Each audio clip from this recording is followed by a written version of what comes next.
Hey guys, in this month's Historical Fiction 101, I'm going to be giving you some book recommendations for books that take place during the Regency era.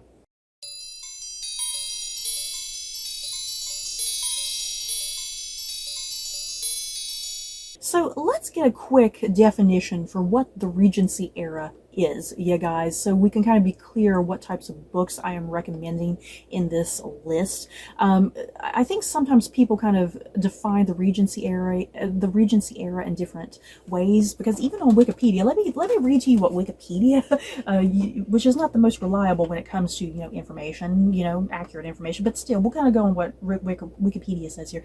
Wikipedia says that the Regency era of British history is commonly described as the years between 1795 and 1837, although the official Regency for which it is named only spanned the years 1811 to 1820.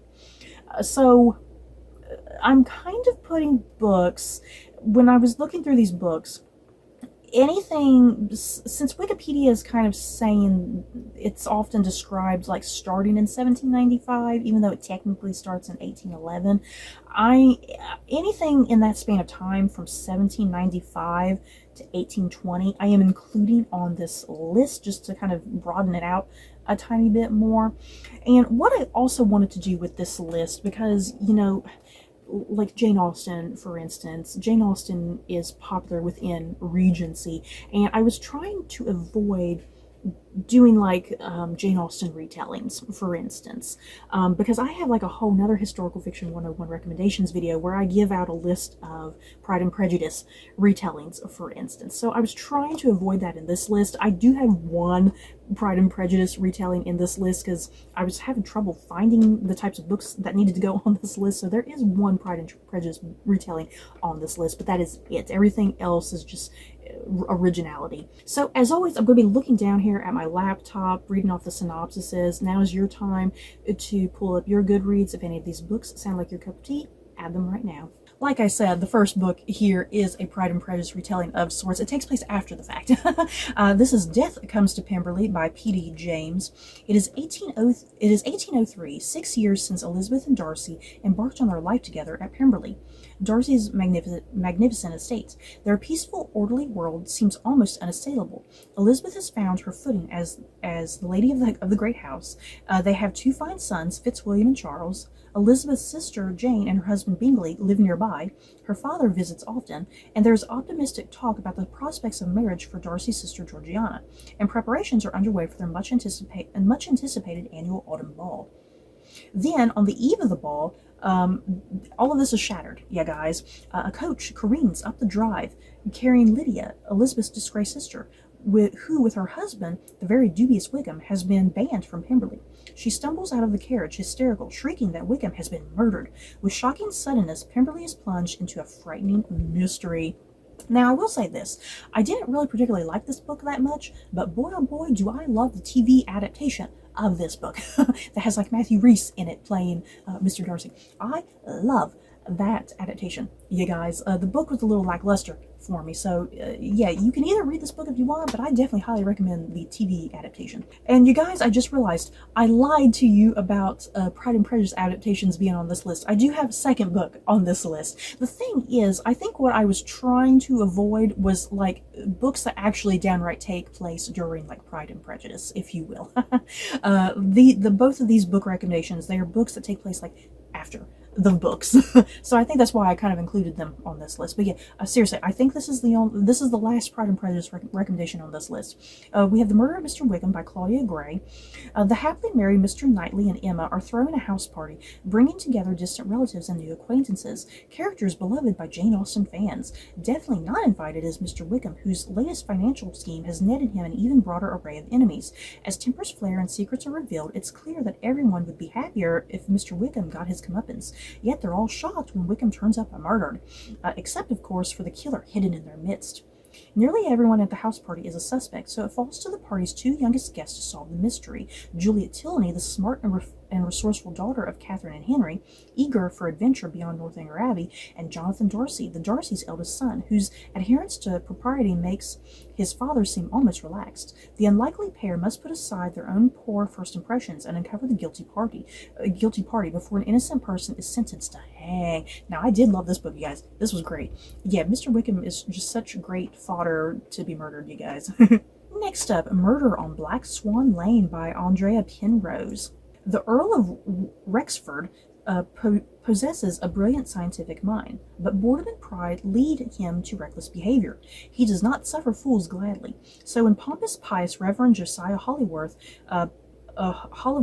publicly condemns him for debauchery, Rexford unsheathes his rapier-sharp wit and strikes back. As their war of words escalates, London's most popular satirical cartoonist, A.J. Quill, skewers them both. But then the clergyman is found slain in a church, his face burned by chemicals, his throat slashed ear to ear, and Rexford finds himself the chief suspect. And this is like part of the Rexford and Sloane book series. Next up, The Duke and I by Julia Quinn, the Bridgerton series. Yeah, guys, of course this had to be on the Regency list. In the ballrooms and drawing rooms of Regency London, rules abound. From their earliest days, children of aristocrats learn how to address an earl and curtsy before a prince, while other dictates of the tongue are unspoken, yet universally understood. A proper duke should be imperious and aloof. A young marriageable lady should be amiable, but not too amiable. Daphne Bridgerton has always failed at the latter. The fourth of 8 siblings in her close-knit family, she has formed friendships with the most eligible young men in London. Everyone likes Daphne for her kindness and wit, but no one truly desires her. She is simply too deuced honest for that, too unwilling to play the romantic games that captivate gentlemen. Amiability is not a characteristic shared by Simon Basset, Duke of Hastings. Recently returned to England from abroad, he intends to shun both marriage and society, just as his callous father shunned Simon throughout his painful childhood. Yet an encounter with his best friend's sister offers another option. If Daphne agrees to fake a courtship, Simon can deter the mamas who parade their daughters before him. Daphne, meanwhile, will see her prospects and her reputation soar. The plan works like a charm at first, but amid the glittering, gossipy, cutthroat world of London's elite, there is only one certainty. Love ignores every rule. Yes, I do love the Bridgerton series, you guys. I can't wait to get to the books. Next up, Duke of My Heart by Kelly Bowen, with this really atrocious cover. Seriously, this is an atrocious cover. This is not a Regency dress. You guys, seriously, this is not Regency dress. This looks more like Tudor era, and not even that even. Captain Maximus Harcourt, the unconventional 10th Duke of Aldridge, can deal with tropical storms, raging seas, and the fiercest of pirates, but he's returned home from his latest voyage to find a naked earl, quite inconveniently deceased, tied to his missing sister's bed, and he has only one place to turn. Now he's at the mercy of the captivating Miss Ivory Moore, known throughout London for smoothing over the most dire of scandals. Miss Moore treats the crisis as though it were no more than a cup of spilt tea on an expensive rug, as though this sort of thing happened on the job every day.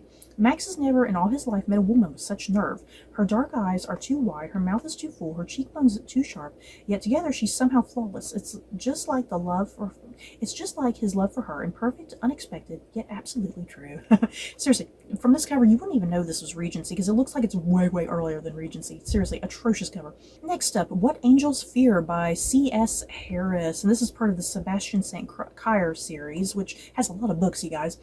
It's 1811, and the threat of revolution haunts the upper classes of King George III's England. Then a beautiful young woman is found raped and savagely murdered on the altar steps of an ancient church near Westminster Abbey.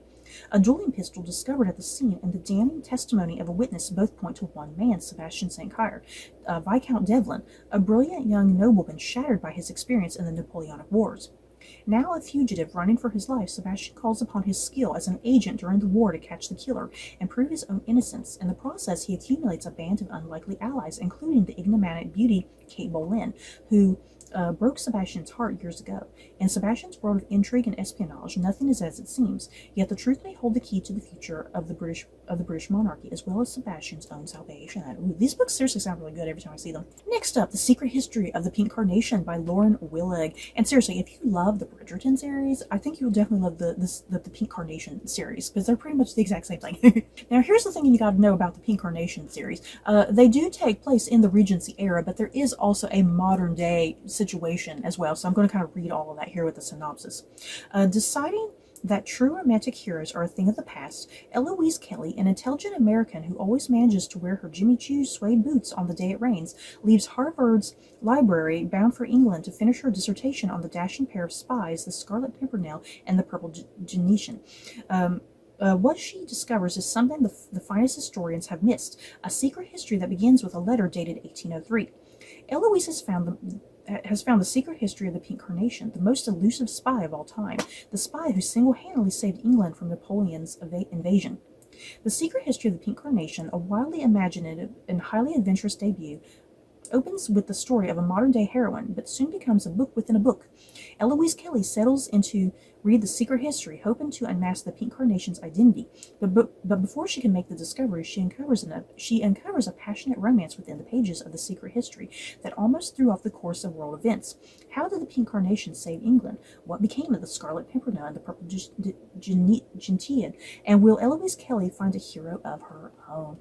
Yeah, the plot synopsis is making it sound like the whole book is set in the modern day, but that's actually really minimal. For the most part, the whole book is in Regency, England. Next up, this is a personal favorite of mine, and this is Jonathan Strange and Mr. Norrell by Susanna Clarke.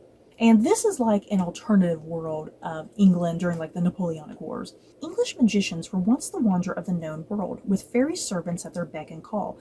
They could command winds, mountains, and woods, but by the early 1800s, they have long since lost the ability to perform magic. They can only write long, dull papers about it, while fairy servants are nothing but a fading memory. But at Herfew Abbey in Yorkshire, the rich reclusive Mr. Norrell has assembled a wonderful library of lost and forgotten books from England's magical past, and regained some of the powers of England's magicians. He goes to London and raises a beautiful young woman from the dead. Soon he is lending his help to the government in the war against Napoleon Bonaparte, creating ghostly fleets of rain ships to confuse and alarm the French. All goes well until a rival magician appears. Jonathan Strange is handsome, charming, and talkative, the very opposite of Mr. Norrell. Strange thinks nothing of enduring the rigors of campaigning with Wellington's army and doing magic on battlefields. Astonished to find another practicing magician, Mr. Norrell accepts Strange as a pupil, but it soon becomes clear that their ideas of what English magic ought to be are very different. For Mr. Norrell, their power is something to be cautiously controlled, while Jonathan Strange will always be attracted to the wildest, most perilous forms of magic. He becomes fascinated by the ancient, shadowy figure of the Raven King, a child taken by fairies who became king of both England and Fairy, and the most legendary magician of all. Eventually, Strange's heedless pursuit of long-forgotten magic threatens to destroy not only his partnership with Norrell, but everything that he holds dear. Seriously, I freaking love this book, you guys. It's like over 1,000 pages, but I loved every second of it. Next up, Newt's Emerald by Garth Nix. On her 18th birthday, Lady Truthful, nicknamed Newt, will inherit her family's treasure, the Newington Emerald, a dazzling heart-shaped gem. The emerald also bestows its wearer with magical powers. When the emerald disappears one stormy night, Newt sets off to recover it. Her plan entails dressing up as a man, mustache included, as no well-bred young lady should be seen out and about on her own. While in disguise, Newt encounters the handsome but shrewd Major Harnett, who volunteers to help find the missing emerald under the assumption that she is a man. Once she and her unsuspecting ally are caught up in a dangerous adventure that includes an evil sorceress, Newt realizes that something else is afoot, the beating of her heart. It's a Regency book. Of course there's going to be love. And the last recommendation here that I have for the Regency era, The Dark Days Club by Alison Goodman. And this is a trilogy called the Lady Helen Trilogy. London, April 1812. On the eve of 18-year-old Lady Helen Rexhall's presentation to the Queen, one of her family's housemaids disappears, and Helen is drawn into the shadows of Regency London. There she meets Lord Carlston, one of the few who can stop the perpetrators, a cabal of demons infiltrating every level of society. Dare she ask for his help when his reputation is almost as black as his lingering eyes, and will her intelligence and headstrong curiosity wind up leading them into a death trap? Oh. So you guys, that is it for my recommendations for books that take place during the Regency era. In the comments below, have you guys read any of these books? And are there any other books that I should put on this list of recommendations? Just let me know. So that's it for this video. Don't forget to like, comment, and subscribe. And if you like this video, you may like these other videos. Bye guys.